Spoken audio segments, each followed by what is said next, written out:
How's it going, everybody, and welcome back to the channel. In this video we're going to take a look at Lumen in space. So I know there's already several videos about Lumen being tested, but they're usually either in nature with megascans, Valley of the Ancients, or inside an architectural visualization. And I think this sci-fi scene is a very special case, because in this scene, usually when you're making sci-fi, first of all, sci-fi games are the best. I love space stuff. And second, the particular thing about these kind of scene is you have a ton of metalness in these kind of scenes, which usually you don't have in architectural visualization or in nature. And you also have a ton of emissives. I'm actually using quite a bit of emissives right here. Now let's get into today's subject. Now, some of the assets that I have here are from those packs that Epic does free every month, so that's why I tell everybody always go get those.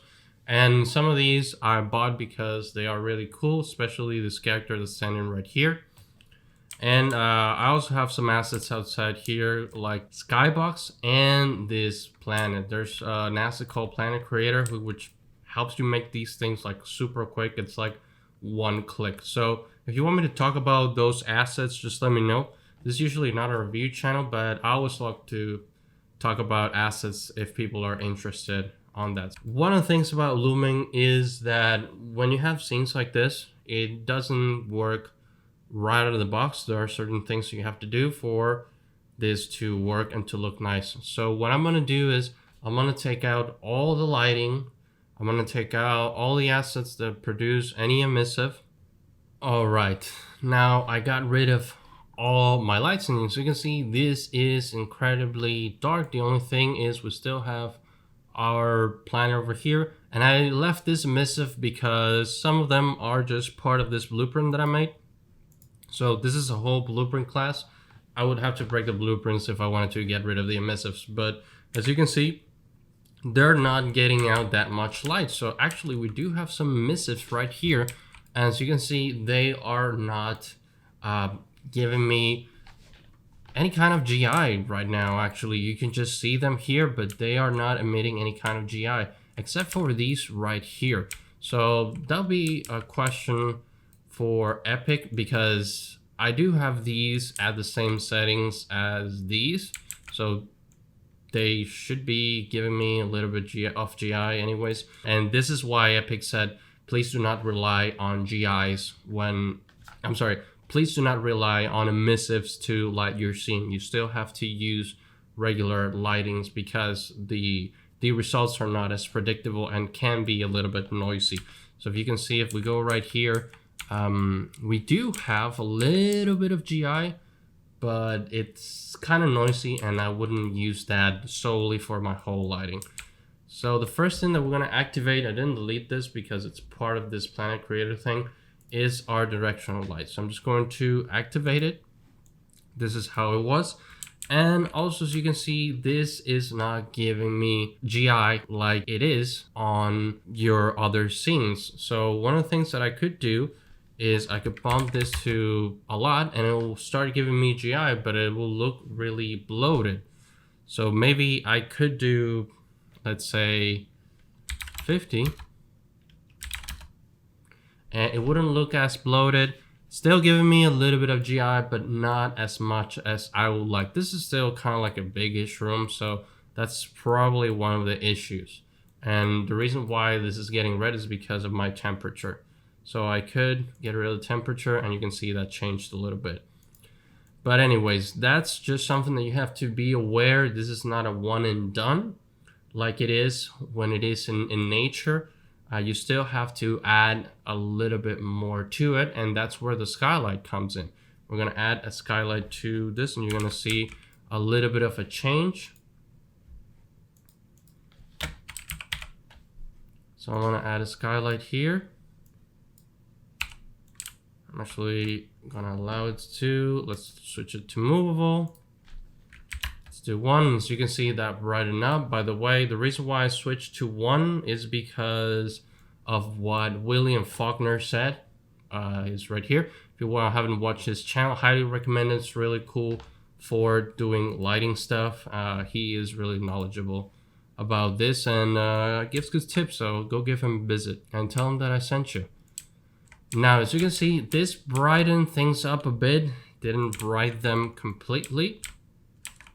And if we were to do real-time capture, it actually makes things darker.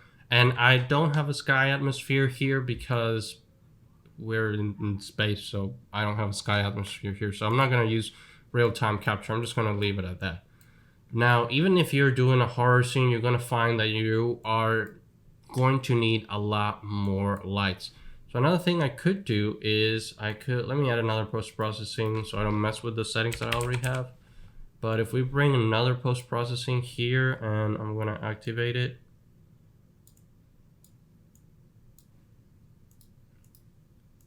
And we're going to mess with the exposure.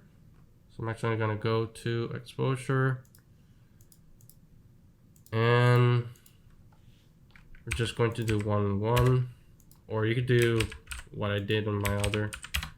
So it's a little bit more exposed. So maybe we increase the compensation and now we can see things a little bit better. Now this is really bloated, so you have to watch out whenever you're playing with these post-processing, but that's how it looks. So another thing that you could do, and actually I'm going to make this so it's not extremely bright. Another thing that you may want to do is you may want to play with your indirect lighting. So if I increase the indirect lighting here, you can see there's more bounce light all around, a little bit noisy in certain places, but still looking a little bit better. If I increase this all the way up, it gives me a much better bounce light, but it's not the kind of bounce light that you may want from like the sun, because the sun is like shining all the way through this space station. Let's call it a space station, and this should be a lot brighter. So again, we do need to help this out with a little bit of extra lighting to make it look good. So I'm going to bring the indirect lighting back to where it was, and we're going to start adding some lights. Now for this hallway that I have right here, this is part of an asset collection that's really cool. It's called a Jupiter pack, and he has some smart lights where you can just choose them and have a lot of settings right here without having to assemble it with the meshes. So this is another cool detail. Actually, I picked up that package because it's so complete. It's one of the best looking and most complete sci-fi packages that I've seen, and I'm going to showcase it later in another video. But for now, I'm just going to turn on some of these lights. Turn them on right here and right here. All right, and as you can see, these lights are not extremely potent, but they are getting a little bit of GI and reflections. So let me turn these on.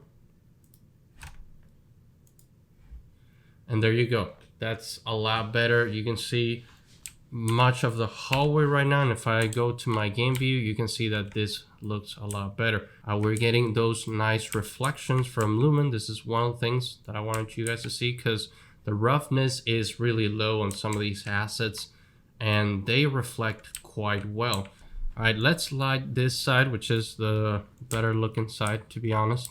And what we're going to do is we're going to add a point light for these lights, and we're going to add a rectangle light for these, because let me switch to unlit. The rectangle lights for these work much better than spotlights, just because the way the light spreads for this. So what we're going to do is we're going to place actors, going to lights, and we're going to do a point light. Open game, and we have our point light right here, and I'm going to place my point light right where it is. Now I'm just going to do a time lapse here so I don't waste your time.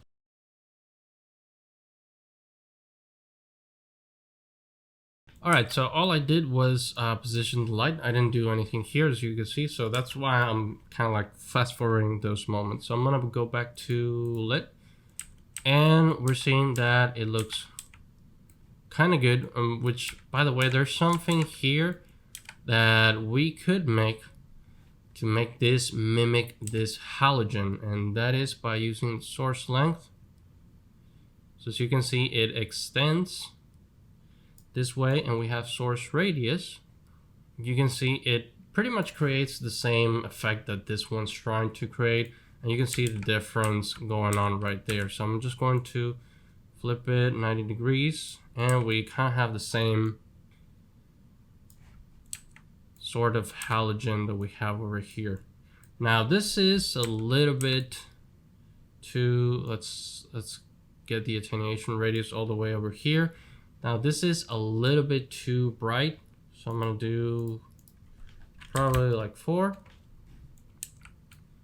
And we can do the same thing for the other side. So I'm just gonna bring this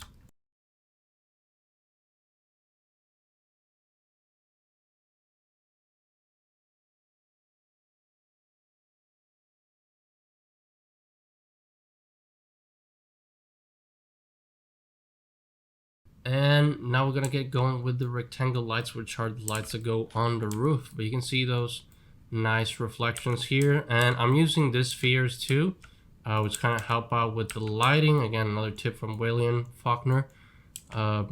Is that how you pronounce your name, mate? If you're watching this video, sorry, I don't know. Now let's add the rectangle lights.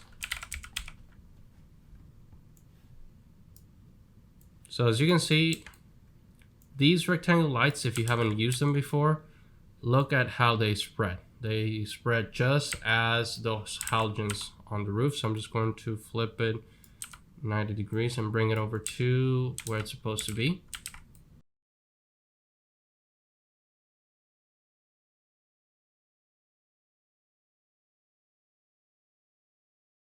And we are going to adapt the source width and source height, kind of match this.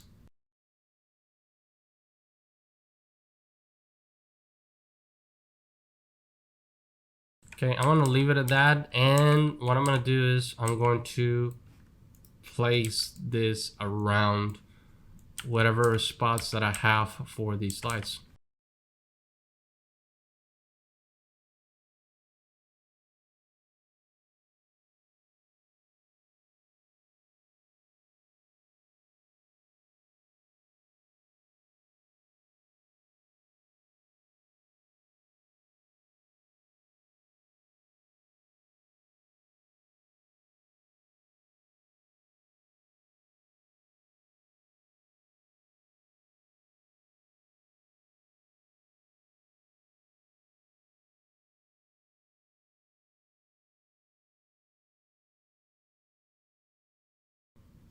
All right, another thing that I'm gonna add is the pipe that I had around here, which was creating some nice emissives.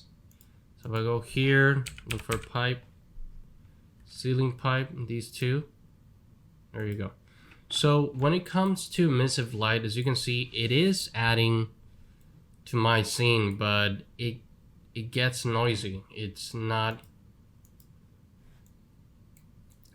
illuminating as well as you may want. And the emissive still worked the way that we saw it on the other video. So if I were to add an emissive to this wall right here, you can see that it is illuminating, but it is really noisy because we are in a reflection setting. So if you're something in like the Valley of the Ancients where you don't have as a reflective surface, pretty sure this will work fine. But when you have a lot of reflections like I'm doing right here, this can get a little bit noisy. It can get fixed with the post processing, which we're gonna do later. But again, it's something that Epic doesn't recommend, and I can see why now. Okay, one thing that I'm missing is the reflection capture. So you always have to have a reflection capture in your scene.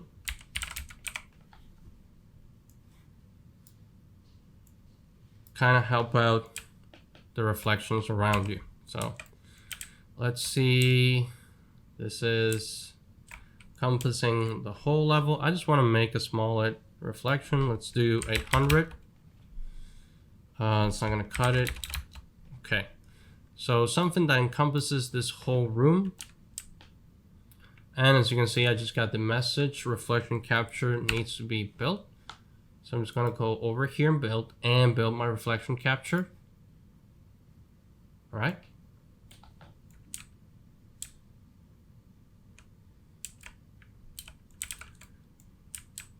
And what I did is I just added another reflection capture over here and brought it over. Actually, every time you move it, it's gonna ask you to recapture.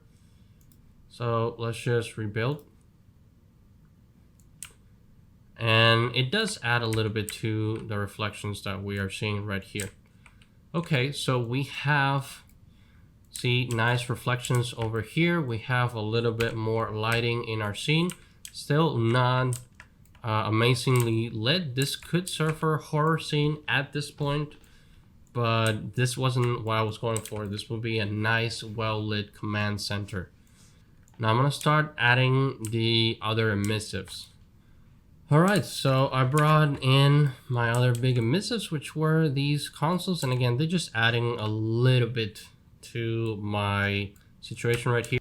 It's looking a lot better. Now I can see some of the assets clearly here, but I want to make this a lot lighter. I want to see what's going on in these areas. So for that, I'm just going to be using my post-processing volume. So I'm going to select the one that we just made. Actually, this one is deactivated. And we're going to start by increasing the number here a little bit. The lower the number, the more exposed things are. I'm just trying to mimic what I had. And I'm going to go to game so I get rid of all those nasty icons and I can see what's going on in my scene. All right, so we're going to activate bloom, which is something that's going to make things a lot brighter. And you're going to see some nasty blowout after that. Now, when you activate the bloom, you start getting this lens flare, which can get incredibly distracting and make your scene look horrible. So for that, I'm going to go into the J.J. Abrams filter here, and I'm going to disable that to none. All right. So make JJ to none, and as you can see, we are having a much clearer picture just by doing a little bit of post-processing, but we're not done yet. Actually, another thing that we can do to brighten up this image is to add some exponential height fog. And this is something that I want to show you, because if you are making a regular scene, you probably want to have fog in your far planes, but this is a space scene, so we don't want to have fog in the far distance because we want to see the stars. So what we can do is we can mess with the cutoff distance. So I think I dialed this to 10,000, and as you can see, that got rid of the fog over there, because if you leave this to 0, that means that your fog is covering infinite space. And if you give it a specific number, that means that your fog is encompassing a smaller space. So whatever number you give it, I think 10,000 is fine for this size of world. And as you can see, it also helps brighten up the scene. So you don't have to mess with this a lot. However, I like to leave mine at 0.0.15, and that'll be fine for me. You could do volumetrics if you wanted to. We're not going to talk about volumetrics in this video, but as you can see, this scene is already coming to life as it was before. Another thing we can do is we can change the color here of the fog to something else. We can make it a little bit brighter, but pretty much we have a very decent lighting situation right now. As you can see, our emissive are contributing really nicely to this, and we have the big pipe, and you can see that there's a little bit of noise right there. Now we need to correct that noise, and the way that we do it is by cranking things up. I like cranking things up until things crash, but let's see how far we can take this. If I need to cut here, that means that I crashed. But all we have to do is go into